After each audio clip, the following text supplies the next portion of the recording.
years ago, you served my father in the Clone Wars. Now he begs you to help him in his struggle against the Empire. I regret that I am unable to present my father's request to you in person, but my ship has fallen under attack, and I'm afraid my mission to bring you to Alderaan has failed. I have placed information vital to the survival of the rebellion into the memory systems of this R2 unit.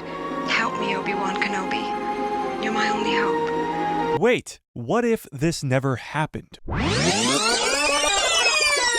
What if Darth Vader never caught Princess Leia at the beginning of A New Hope? How would this change the story of Star Wars? Would Luke Skywalker still be the hero? Would good still triumph over evil? What if Princess Leia made it to Obi-Wan on Tatooine?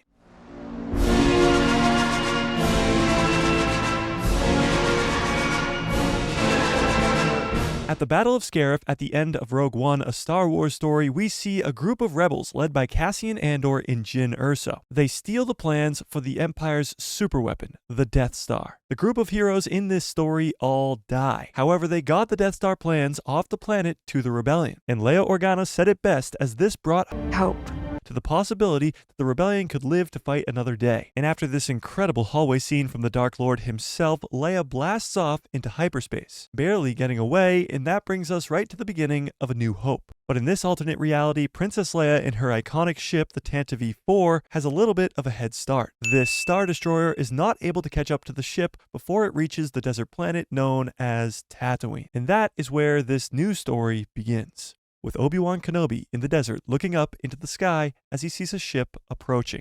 And as that ship lands, the princess comes running out with her two droids at her side to warn the old Jedi hermit that the Empire will be here at any moment. The last these two met was about 9 years ago, when Obi-Wan had to leave his post to go save young Leia from the Empire. And now a similar task has been brought before old Ben Kenobi. Help me, Obi-Wan Kenobi. You're my only hope. After a moment of thought, Obi-Wan realizes he has to go with Leia off Tatooine, not only to protect her, but also to protect Luke, as he will be more safe if the Empire is drawn away from his home. But he also knows he is not getting far in the ship that sits in front of him, as this is what the Empire is looking for. These aren't the droids you're looking for. So he tells Leia they need to use this ship as a distraction so they can leave the planet undetected by the Empire. The rebels on board understand what has to be done and volunteer to fly this ship away, while Obi-Wan, Leia, and the droids find safe travel off the planet. Obi-Wan grabs something out of his hut before they leave, the laser sword of an old friend. He then takes them to the only place nearby he knows they can get a ride. Mos Eisley Spaceport. You will never find a more wretched hive of scum and villainy. They enter the iconic cantina in Mos Eisley and meet the scoundrel Han Solo and his furry right-hand man, Chewbacca. But this time, everything is different. Han is not meeting Leia as the damsel in distress who needs to be saved. He is meeting a determined leader, which changes the dynamic between these two characters. And as for Luke Skywalker, he is not involved in this story at all, at least not yet. So with the promise of a handsome reward from the rebellion and of course shooting first, Han and Chewie agree to transport them off the planet safely in the Millennium Falcon. And while they are on their way to Alderaan, Leia's Jedi training begins, very similar to how Luke's did, as Obi-Wan tells her about her father and hands her Anakin's lightsaber. He was the best star pilot in the galaxy, and a cunning warrior, and he was a good friend. This is the weapon of a Jedi Knight, not as clumsy or random as a blaster. An elegant weapon for a more civilized age. This starts Leia down the Jedi path a lot sooner than we see in the original trilogy, as Luke is not around in this story to learn from Obi-Wan. Leia is a natural with a lightsaber and taps into the Force fairly easily. She gets that from her real father. As they come out of hyperspace and arrive at Leia's homeworld, something is off. There is no Death Star, and there is an intact Alderaan. At this point in our story in A New Hope, Alderaan would have been blown to smithereens. But the only reason that the Death Star blows up Alderaan in A New Hope is because Darth Vader captures Leia. Han and Chewie drop off our heroes, get their payment, and leave. In this story, they are just glorified Uber drivers. Leia then explains to her adoptive father that they got the plans. And as she's explaining what happened, she gets cut off by Obi-Wan, as he tells his old friend that they need to work fast. As soon as Vader learns about Kenobi's involvement, nothing will stop him from finding them. Bail nods and takes them to his ship and puts in the coordinates to the rebel base. The Death Star plans need to make it to the rebellion before it's too late. And as they blast off back into hyperspace yet again, Leia's training continues. Already, she has so much more practice with the lightsaber and with the Force than Luke ever did in A New Hope. But that brings us back to Tatooine, as Vader fell for his former master's trick and lost the Death Star plans. However, the Sith Lord still captured the Tantive 4 and all the rebels on board, and he begins to torture them. He cannot fail this mission. The Emperor made himself very clear. These Death Star plans must be recovered. As we cut back to our heroes coming out of hyperspace, Obi-Wan is meditating, sensing a disturbance in the Force, knowing that his former apprentice is not that far behind them. They land at the rebel base on Yavin 4, but this time the Empire has no idea where this base is. Actually, because the Empire never captured Leia, the tracker was never placed on the Millennium Falcon, so the Empire should never be able to find this rebel base, right? Back on Tatooine, the torturing continues, and after a few long days, a rebel finally cracks, telling Vader everything about the rebel base on Yavin, but more importantly, Kenobi's involvement. Filled with rage, Darth Vader kills the rebel scum and sets course immediately for Yavin 4. Obi-Wan!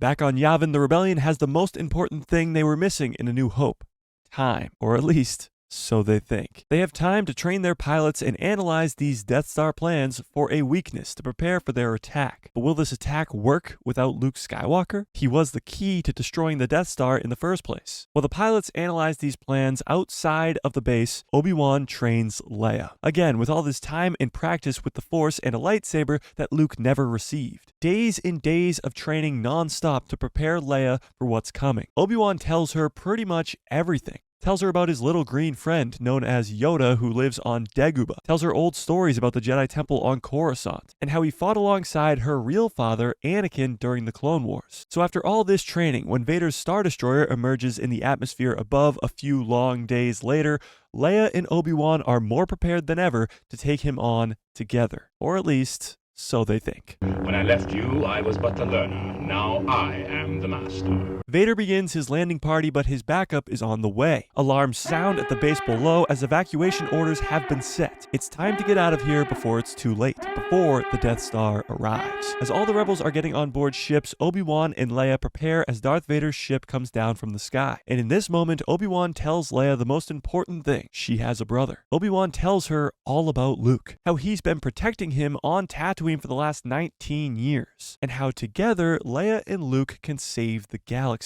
So Obi-Wan tells her that she needs to find Luke and take him to Yoda on Dagobah. There they will finish her training and start Luke's. Then Leia interrupts him, asking him why is he telling her all of this now? And Obi-Wan doesn't answer, staring at the shuttle landing in front of him, knowing what's about to happen.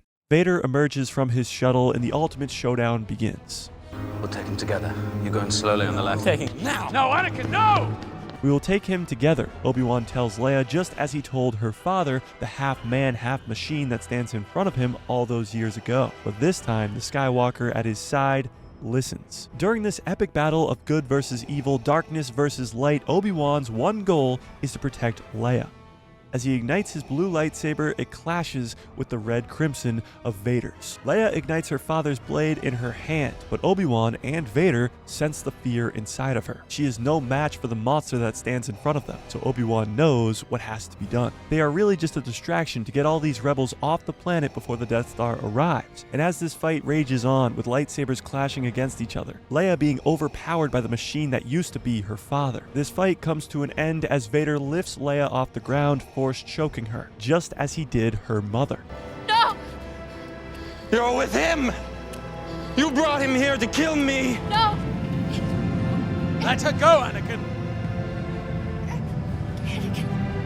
Let her go! Obi-Wan sees this and Force pushes Leia back towards the final ship leaving the planet.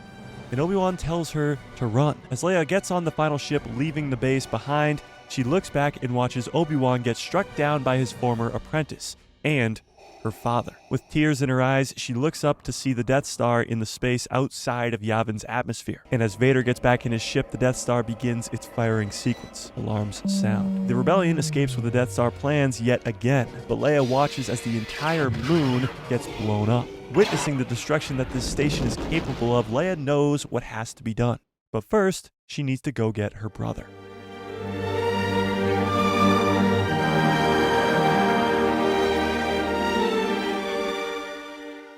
Leia arrives at the Lars homestead and is not met with open arms. Uncle Owen and Aunt Beru are not pleased with the story that Leia is telling, although they know it's the truth. However, out of the corner of Leia's eyes, she sees a very eager young farm boy. Luke is ready to join the fight. He knows that his life has more purpose than just shooting womp rats and working the farm for Uncle Owen. But Owen won't allow it, telling Leia to leave as she is only bringing trouble to his home. But Owen's not wrong, and it's too late. As Leia is leaving the homestead, she sees Vader's Star Destroyer in the atmosphere. But how is this possible, Leia wonders. Did they track her ship? How could they track her ship? She runs back inside to warn Luke and the Lars about what is coming. We then see Vader coming out of his shuttle outside of Obi-Wan's hut. He didn't come back to Tatooine for Leia. He came back for answers. He sends his stormtroopers out to find any evidence as to why Obi-Wan was on Tatooine for all these years. And as the Sith Lord enters his former master's home, he gets a Force vision of his past. Memories of his old master.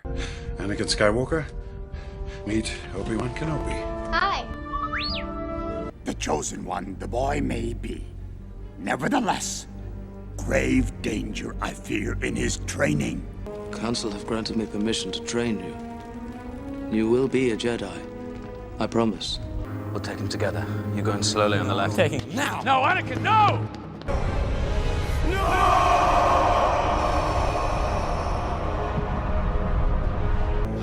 What have I done?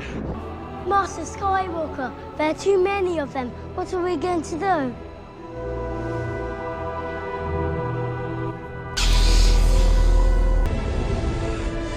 You turned her against me! You have done that yourself! You were the chosen one! It was said that you would destroy the Sith, not join them! I hate you! You were my brother, Anakin! I loved you! Anakin's gone. I am what remains. Obi-Wan!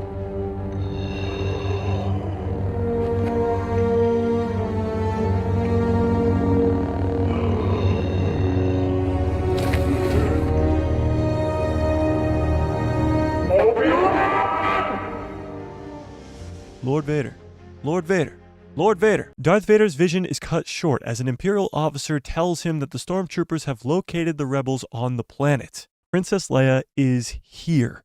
Realizing that they couldn't be dumb enough to come back here, Vader knows that Leia is also here for whatever Obi-Wan was protecting. As rage clouds the Dark Lord's mind and judgment, he sets his former master's hut on fire as he senses a disturbance in the Force, a push towards the light. He understands that whatever Obi-Wan was protecting on this planet must have been hidden for good reason. Vader calls for a speeder and he races across the desert by himself, remembering the last time he sped across these dunes to go find his dying mother with the Tusken Raiders. As Vader speeds through the desert, Leia and Luke are now both pleading to Uncle Owen to allow Luke to leave before it's too late. He finally gives in, and as Luke and Leia run into the rebel ship, Vader arrives. The ship begins to take off, and as it turns to fly away, it is stopped. Vader is on the ground with both hands raised in the air using the Force, and all the rage building inside of him to pull the ship out of the sky. Panic starts to set in for Luke and Leia. Vader's feet start to sink into the sand as he is pulling with all his might, and just when it looks as Vader has finally caught them for real this time, he gets shot in the chest plate with a blaster bolt.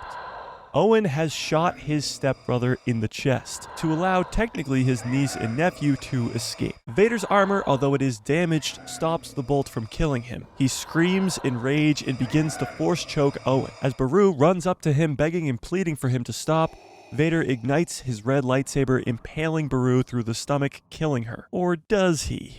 She lived.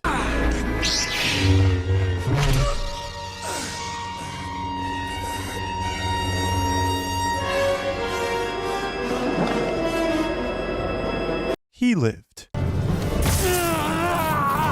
He lived. She lived. Maybe Beru can live. Vader then pulls Uncle Owen to him, cutting his head clean off. Even in this alternate universe, Beru and Owen cannot survive. Their deaths are huge parts to saving the entire galaxy from the Empire. As we cut to the space above, where Luke and Leia are blasting off into hyperspace, together at last, with a long road ahead. We then cut to them exiting hyperspace, outside of a swamp planet home to a green friend. Both Luke and Leia determined and ready for the next part of their journey together. The Death Star is still intact, the galaxy is still in danger, but the rebellion lives on, led by Bail Organa and Mon Mothma. As two Jedi are training, the heroes that the rebellion desperately waits for. But can they survive long enough to have Luke and Leia actually play a big role in saving the galaxy? Or will Darth Vader and his army of stormtroopers and planet-killing weapons extinguish the flame before they even have a chance?